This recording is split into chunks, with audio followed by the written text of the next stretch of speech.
अगला इंस्ट्रूमेंट जिसके अपन बात कर रहे हैं वो है पोटेंशियोमीटर।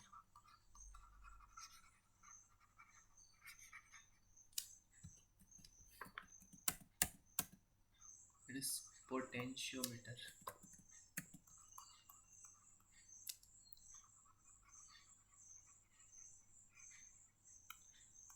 ठीक है, पोटेंशियोमीटर क्या करता है? पोटेंशियोमीटर भी पोटेंशियल मेजर करता है, नाम से क्लियर है, लेकिन ये वोल्टमीटर से एक्यूरेट होता है। तो it is more accurate then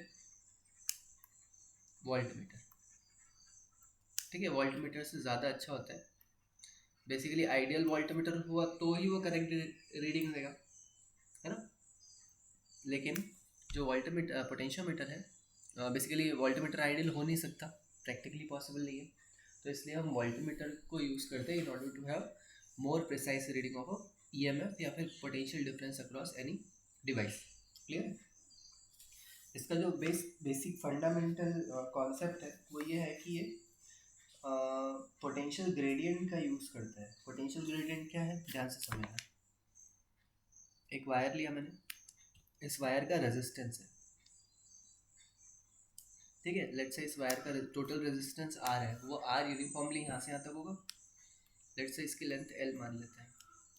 clear है? इसके अक्रॉस जो पोटेंशियल डिफरेंस है ए बी के across, let's say V A B अपन वी मान लेते हैं। तो इससे जाने वाला करंट लिखा जा सकता है, ये होना चाहिए बेसिकली क्या हो जाएगा, ये वी बाय आर। ठीक है, अब इसका area of cross section let's say हमने ए मान लिया, A is the area of cross section. तो हम इसको लिख सकते हैं v is equal to I is equal to V rho L by A. Clear?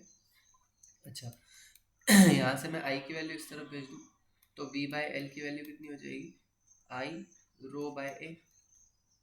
Clear? अब ध्यान से देखना, यदि अपन ने इस बेसिकली करंट को कांस्टेंट रखा, current constant basically potential difference से रह जाएगा, बैटरी का जो ईएमएफ अपना लगाया हो उससे यदि हमने करंट कांस्टेंट रखा, रो एक मटेरियल का कांस्टेंट है, area of cross section constant है, तो हम कह सकते हैं कि ये v बाय एल जो वैल्यू है ये खुद अपने आप में कांस्टेंट होगी। क्लियर? इस v बाय एल को हम क्या बोलते हैं, इसका अपन k नाम दे देते हैं, इसका नाम है potential gradient. Potential gradient. Clear है? तो इसका भी यूज़ कैसे होगा, ध्यान से देखना। हमने एल लेंथ का पोटेंशियल दे के रखा था, पोटेंशियल डिफरेंस दे के रखा है v। यदि मैं x लेंथ का निकालना चाहूँ तो x लेंथ का जो पोटेंशियल डिफरेंस होगा बेसिकली k को x से मल्टीप्लाई कर दो, that is v by L into x. ये इसका यूज़ है।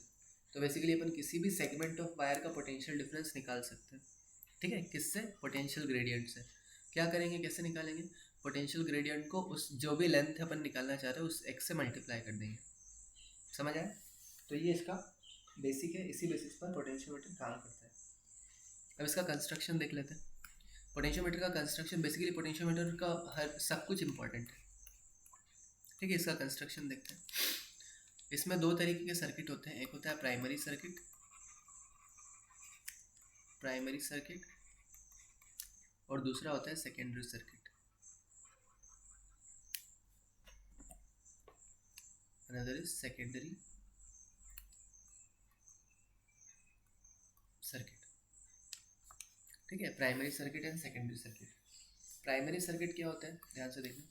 प्राइमरी सर्किट में हम बेसिकली एक बैटरी लगाते हैं जिसके बारे में हमको सब कुछ पता है, एक रियोस्टेट लगाते हैं जिससे अपन रेजिस्टेंस चेंज कर सकते हैं, पोटेंशियल ग्रेडियंट चेंज कर सकते हैं, और एक वायर होता है इस लेट से ये ए बी पॉइंट के बीच में,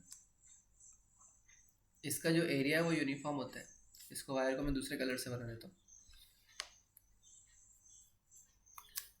इसका जो ये एरिया होता है, इस वायर का एरिया यूनिफॉर्म होता है, यूनिफॉर्म क्रॉस सेक्शन एरिया वाला वायर होता है ये।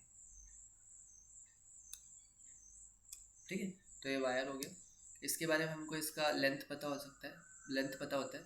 लेंथ इसका वेरी करता है, बेसिकली लेंथ इसका हो सकता है 1 मीटर से तो 10 मीटर के अक्रॉस। यूजुअली कभी कभी 4 भी होता है, 10 भी होता है। लैब में अलग अलग टाइप के लेंथ के बेसिकली पोटेंशियोमीटर होते हैं। ठीक है, तो ये ए बी लेंथ हो गया जो 10 से 1 से 10 तक वेरी कर सकता है। क्लियर? इसका हमको रो भी पता होता है, इसका ए भी हमको पता होता है। क्लियर? ओके। तो बेसिकली यहाँ से अपन पोटेंशियल ग्रेडियंट निकाल सकते हैं। पोटेंशियल ग्रेडियंट की वैल्यू कितनी हो जाएगी?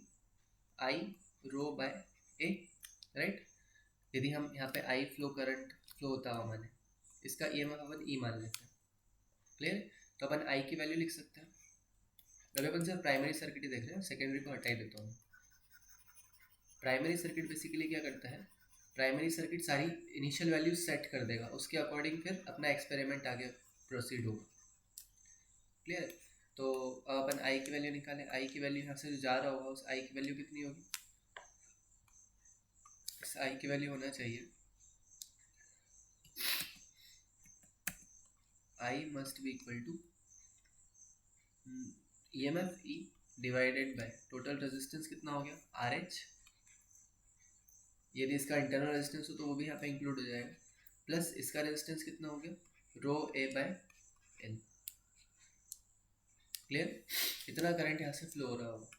अच्छा, अब यदि मैं चाहता हूँ कि यहाँ से x डिस्टेंस जो मैंने लेंथ कंसिडर करी है C पॉइंट, इस VSE का पोटेंशियल कितना होगा, तो क्या करूँ मैं? कुछ नहीं, मेरे पास पोटेंशियल ग्रेडियंट है, ये रहा पोटेंशियल ग्रेडियंट। इस पोटेंशियल ग्रेडियंट को x से मल्टीप्लाई कर दूँ। अच्छा, पोटेंशियल ग्रेडियंट क्या होता है? K equal to I rho by A. I की वैल्यू भी हमारे पास है, अब तो इसकी वैल्यू रख देंगे E divided by RH plus rho L by A। This is I into rho by A, ये हो गया पूरा K इंटू X। ये हो गया potential difference across the segment AC। अच्छा, अब ये फॉर्मूला याद रखने को मैं रिकमेंड नहीं कर रहा हूँ, मैं ये रिकमेंड कर रहा हूँ कि आप प्राइमरी सर्किट याद रखो, और प्राइमरी सर्किट को याद रखते हुए पोटेंशियल ग्रेडियंट लिखना सीख लो। ठीक है? तो ये बेसिकली अपना प्राइमरी सर्किट हो गया।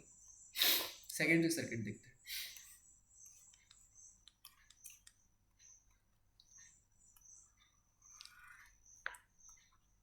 सेकेंडरी सर्किट में क्या होता है, ध्यान से देखना।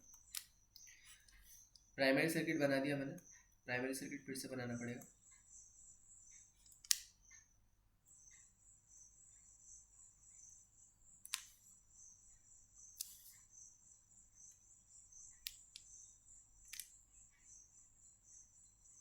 ठीक है, ये A B wire. Secondary circuit हम इसके साथ नीचे कनेक्ट करते हैं, और सेकेंडरी सर्किट बदलता रहता है। सेकेंडरी सर्किट बेसिकली हमको किस पर्पस के लिए पोटेंशियोमीटर को यूज़ करना है उस पर डिपेंड करेगा। जैसे पोटेंशियोमीटर का जो यूज़ है वो कंपैरिजन ऑफ EMF में भी होता है, दो EMF का EMF कंपैरिजन करने में, इंटरनल रेजिस्टेंस मेजर करने में भी होता है किसी एक बैटरी का। ठीक है? तो ये सारी चीज़ें होती हैं, उसके अकॉर्डिंग जो सेकेंडरी सर्किट है वो डिफर करता है। जैसे अपन बात करें, यदि हमको दो EMF बैटरी के EMF कंपेयर करना है, तो उसके लिए जो अपन रेजिस्टेंस बेसिकली सर्किट बनाएंगे सेकेंडरी वाला, वो कुछ इस टाइप से दिखेगा। ये हमने लगाई एक बैटरी, ये लगाई दूसरी बैटरी,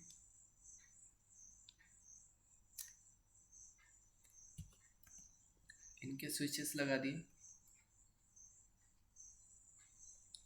और इसको एक गैल्वेनोमीटर के या फिर गैल्वेनोमीटर के थ्रू जॉकी से कनेक्ट कर दिया। This is J jockey. Clear? ये हमको पता है E, ये है RH, इसके बारे में हमको L रो A सब कुछ पता है। ठीक है? ये है E1 EMF, ये है E2 EMF, इनके कुछ इंटरनल रेजिस्टेंस भी होंगे। ठीक है? अब ध्यान से देखना, ये हो गया सेकेंडरी सर्किट, ये वाला जो इतना इतना दिख रहा है दिस इज सेकेंडरी सर्किट, और ये जो ऊपर वाला दिख रहा है this is primary circuit.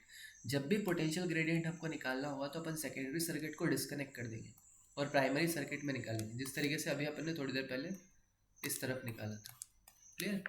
Primary circuit he consider किया, सेकेंडरी कंसिडर किया ही नहीं पोटेंशियल ग्रेडियंट निकालने के लिए, सीधा सीधा लिख दिया इसको। क्लियर? तो ये हमें हर बार करना होगा जब भी हमको सेकेंडरी सर्किट पोटेंशियल ग्रेडियंट निकालना है, तो सिर्फ और सिर्फ प्राइमरी सर्किट में देखेंगे। ठीक है? सेकेंडरी सर्किट को भूल जाएंगे। इसका मैं एक और डायग्राम बना दूं। एक और डायग्राम में बेसिकली अपन दूसरा एप्लीकेशन देख लेते हैं। इसका दूसरा एप्लीकेशन क्या है? इसका इंटरनल रेजिस्टेंस मेजर करने का।